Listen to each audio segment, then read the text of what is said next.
मैं पुनः माननीय राष्ट्रीय अध्यक्ष जी को बधाई देना चाहता हूं और माननीय राष्ट्रीय अध्यक्ष जी ने इस प्रदेश में सारे गठबंधन के साथ मिलकर के जिसकी जितनी संख्या उसकी उतनी हिस्सेदारी के तहत सारे लोगों को उन्होंने टिकट बड़े पैमाने पर देने का काम किया है।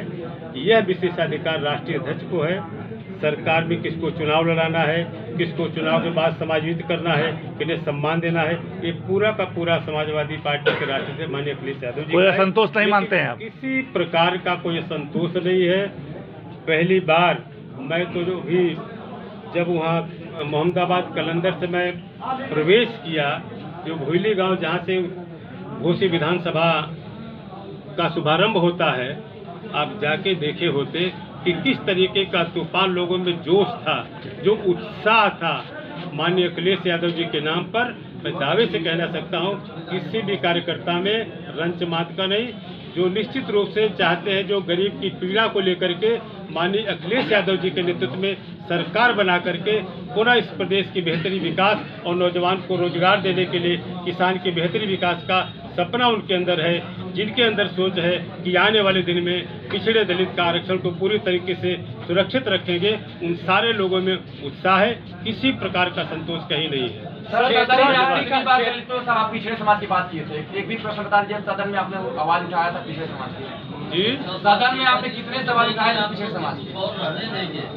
मेरी बात, अगर यह बात आपको सुनना है तो जब पार्लियामेंट में पहली बार नहीं सब पिछले 5 साल मैं सरकार में था, ये उस चीज़ पे चर्चा करने का काम जो हमारे प्रतिपक्ष के लोग करते हैं उस पर सत्ता पक्ष जवाब देता है।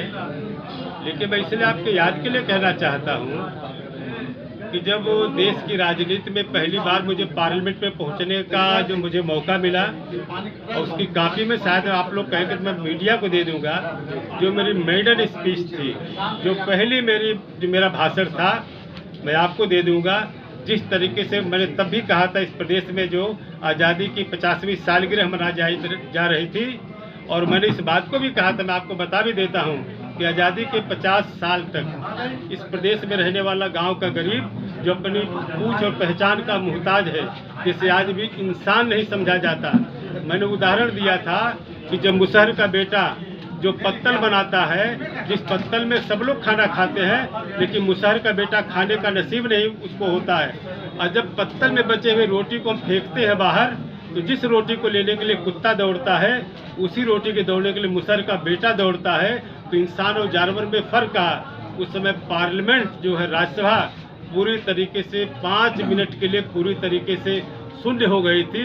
मैं तब की बात कहता, मैं अपनी सोच की बात, मैं उसकी कॉपी में दे दूंगा। मैं बराबर चुनाव के आखिरी वक्त में पिछड़े और दलित याद है, 5 साल पूरी मलाई काटी। पिछड़े दलित की बात नहीं, मलाई की बात नहीं, मैं कहता हूँ मैं 5 साल तक लगातार जोगी संगठन और देश के बड़े बड़े नेता जिनका नाम आप सभी लोग जानते हैं, सारे लोगों तक मैंने उचित मंच पे मैंने कहा, जिस पिछड़े समाज के लोगों ने लेफ्ट राइट नहीं देखा, पूरी शिद्दत और ईमानदारी के साथ मुख्यमंत्री बनाने का काम किया। मैंने जोगी से भी कहा, मैंने पहली बार पूछा था कि कितने पिछड़े के कलेक्टर हैं, कितने पिछड़े कप्तान हैं, पिछड़े इंजीनियर कितने हैं। मैंने पूछा था कमीशन में कितने चेयरमैन और मेंबर हैं।